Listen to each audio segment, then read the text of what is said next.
Hey everyone, welcome back to my YouTube channel, Rainier Creations Co. I hope you've been doing well. So the purpose of today's video is to walk you through how I network my entire print shop, how I get all of my equipment to talk to one bit of software.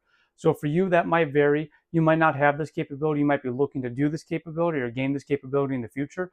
And so I figured why not make a quick video showing you the equipment you're going to need and how you can do this. So there's really three main ways you can do this. One, you can do it via USB cable. Two, Wi-Fi. Or three, Ethernet cable. All that's obviously going to depend on how good your internet is and or what kind of equipment you have and what it accepts to network everything. So without further ado, let's go ahead and dive right into it. Thanks.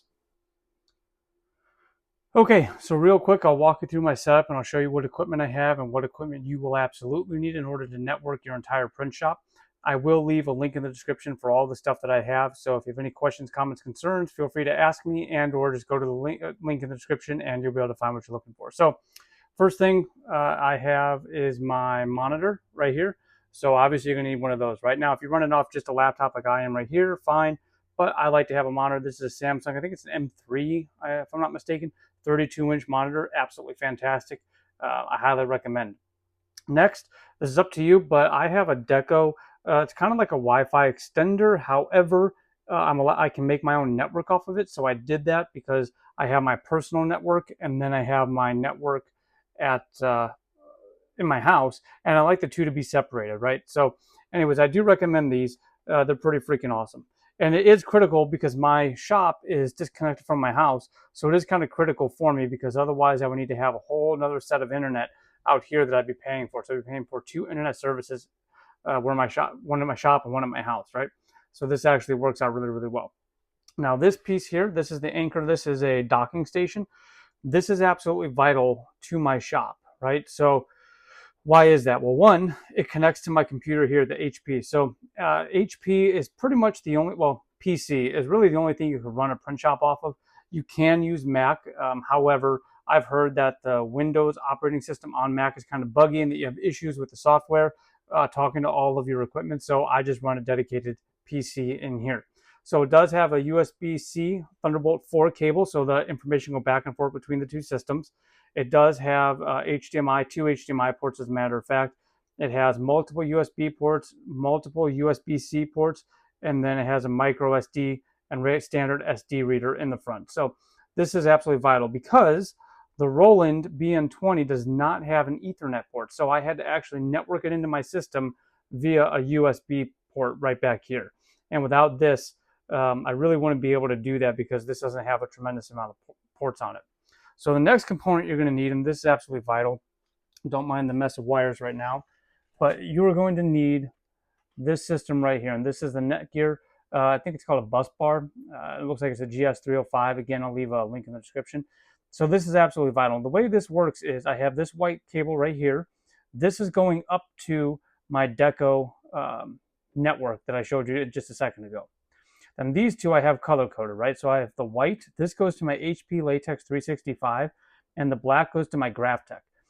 I color coded these just because in the event that one of these lights here turns red or orange or whatever, I just know instinctually which one is which and where the problem is instantly. Yeah, I can remember like, hey, number 2 is, for the GrafTech, but this just makes it kind of dummy proof, and I'm not the smartest guy in the world, so this makes it easier for me. So you absolutely need all this. So again, this goes to the GrafTech, and then this goes to my HP Latex 365, and this goes to my network.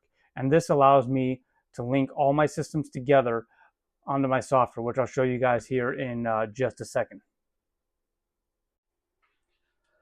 Okay, so here we are on my computer, and I'm going to show you guys how these are all networked together. Again, it's super easy. I disconnected them and reconnected them up here just to put some different IP addresses in there. I'll have to change them again. But again, it's super easy. So if you have Flexi, they make it almost dummy proof, right? If I can figure it out, heck, anybody can figure it out. Again, I'm sure there's software out there other software out there that allows you to do the same thing.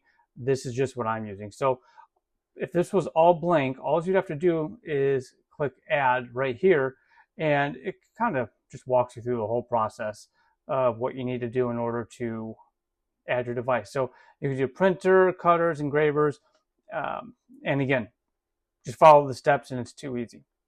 So, and then what you need to do is you need to, again, I'm going to change the port on this. I'll change it back to my normal one. But you would come into here and you would click TCP IP, right? There's a whole bunch of other stuff, but you don't need any of that. You just need TCP IP, okay? Once that's clicked, you're just going to enter the IP address that your device shows. So in the GraphTech, you have to go into the settings and find the IP address, put it in here.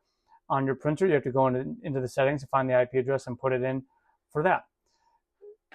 And once that's done, you just hit test and apply, and you're good to go. Everything talks. So it's super easy to do from here. I have no issues. If for some reason one of my ports just stopped working, sometimes, like if you have a power outage, it resets your IP address and you need to update it. And so you just come in and fix it, run a test, and again, you're good to go. I've done that once or twice and it's been no problem. So again, I can't speak highly enough of Flexi.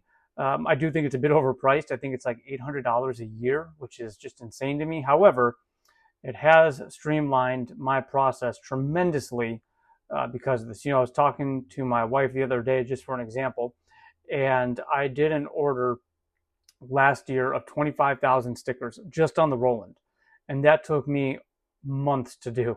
It was ridiculous. 500 stickers even used to take me hours to do because I can only print so many on a sheet. Now 500 stickers takes 30 minutes because of this right here and all the other automation I have and how streamlined my process becomes. So it really is a game changer. So I highly recommend it if you're looking to expand or grow, looking to getting Flexi for your software. Again, I'm sure there's cheaper and just as good. I don't know about it, but I recommend it. Great system. And yeah, if you have any questions, comments, concerns, please let me know. I'd appreciate it if you like and subscribe. And until next time, you guys have a great one. Thanks.